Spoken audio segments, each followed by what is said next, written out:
नमस्कार दोस्तों, पेश है मेरी आज की कहानी। कहानी ये है कि एक राजा थे जो एक दिन अपनी जन्म पत्री देख रहे थे और जन्म पत्री देखी, अपना जन्म का तिथि, अपना किस टाइम पैदा हुआ, कितने सेकंड में पैदा हुआ।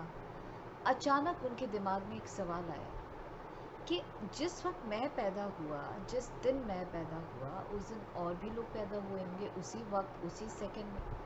तो फिर मैं राजा क्यों बना, वो क्यों नहीं बने? तो अगले दिन दरबार में उसने सबके आगे ये सवाल रख दिया कि इसका जवाब दो।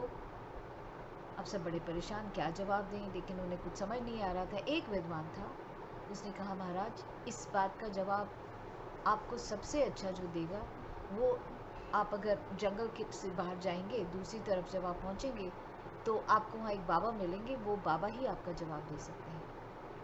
राजा फटाफट घोड़े पे बैठा, निकल पड़ा उस बाबा से मिलने। जब बाबा के पास पहुंचा तो देखा कि बाबा जो थे वो अंगार खा रहे थे। कोयले के जो जलते हुए कोयला होता है वो अंगार खा रहे थे। बड़ा अजीब लगा राजा को, पर उसे तो सवाल पूछना था। उसने पूछा, बाबा, इसी वक्त में इतने लोग पैदा होते हैं, भला मैं राजा बना और क्यों नहीं बने? अचानक से उसे गुस्सा आ गया। बोले, क्या सवाल पूछ रहा है मेरे से, इसका जवाब तू वो गांव के उस कोने पे एक और महात्मा बैठा है, वो तुझे देगा। अब राजा को तो जवाब सुनना था। सोचा, नॉर्मली क्यों वहाँ भेज रहा है। तो वो चल पड़ा अपने घोड़े पे बैठ के, फटाफट गांव के दूसरी तरफ पहुंचा तो वहाँ एक और महात्मा बैठे थे, लेकिन दूर से ही उसने देखा कि वो अपना मांस को ही नोच नोच के खा रहे थे। राजा को अजीब लगा, बट फिर भी सवाल तो पूछना था। उसने उनसे पूछा कि इस वक्त में इतने बच्चे पैदा होते हैं, फिर मैं क्यों राजा बना और क्यों नहीं बने? उसको भी गुस्सा आ गया। उसने कहा, क्या बात कर रहे हो, तुमको अगर इसका जवाब चाहिए ना तो जाओ, पड़ोस वाले गांव में एक बच्चा है जो बस मरने ही वाला है, जाओ उस बच्चे के पास ही तुम्हारे इसका जवाब है। अब मरने वाला है, जल्दी जाओ। अब राजा फट से अपने घोड़े पे बैठा और थटपट सटपट घोड़ा दौड़ाता हुआ दूसरे गांव में पहुंचा तो देखा वाकई वहाँ पे एक बच्चा है, उसके आसपास परिवार इकट्ठा हुआ है और वो बस मरने ही वाला है। और उसने जाके उससे सवाल पूछा कि भी मुझे इसका जवाब दो। तो उस बच्चे ने जवाब दिया। उस बच्चे ने कहा, राजा, मैं वो जो अंगार खाने वाला महात्मा था, जो मांस खाने वाला महात्मा था। तुम्हें जानकर आश्चर्य होगा कि हम तीनों तुम्हारे भाई थे।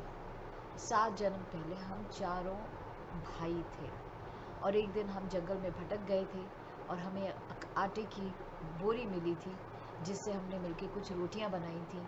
जब हम खाने के लिए बैठे थे तो उस टाइम एक बाबा आए थे और बोले, मुझे बहुत भूख लगी है, मुझे कुछ खाने को दे दो। वो हमारे सबसे बड़े भाई थे जो सबसे पहले तुम्हें मिले थे। उन्होंने कहा था, मैं तुम्हें रोटी दूंगा तो मैं क्या खाऊंगा, और आज वो अंगार खा रहे हैं। दूसरा जो भाई था उसने कहा था, मैं तुम्हें रोटी दूंगा तो क्या अपने को नोच के खाऊंगा, और आज वो वाकई अपने शरीर को खा रहे हैं। और मैंने कहा था कि अगर मैं तुम्हें रोटी दूंगा तो मैं भूखा मर जाऊंगा, और आज सचमुच मेरी आंतड़ियाँ काम नहीं करती, मैं भूखा ही मर रहा हूँ। तो राजा, जब ये सब चल रहा था तो एक तुम ही थे जिसने अपनी रोटी को आधा उस बाबा के साथ बांटा था, और उस बाबा ने कहा था, तुम्हारे इस कर्म का फल तुम्हें ज़रूर मिलेगा, इस बांटने का फल तुम्हें ज़रूर मिलेगा और 4 गुना मिलेगा। और देखो, आज 7 जन्म बाद तुम राजा हो और हम कहाँ हैं। दोस्तों, इस कहानी से ये शिक्षा मिलती है कि एवरीबडी नोज़, हम जैसा करते हैं वैसा ही हम पाते हैं। अगर आप अच्छा करेंगे तो आप अच्छा ही पाएंगे, कि कर्मों का फल हर इंसान को मिलता है। ये हमारे संस्कारों में, हमारे धर्मों में भी लिखा है। देखिए, एक छोटा सा मोबाइल पासवर्ड से नहीं खुलता, तो ज़िंदगी अच्छे कर्मों से बिना कैसे खुल सकती है। इसलिए इसके बारे में सोचिएगा। अगर कहानी अच्छी लगे तो शेयर ज़रूर कीजिएगा, और अगर आपको ऐसी और कहानियाँ अच्छी लगती हैं तो मेरे YouTube channel sack full of stories को ज़रूर सब्सक्राइब कीजिएगा। कल फिर मिलती हूँ एक नई कहानी के साथ। तब तक अपना ख्याल रखिएगा।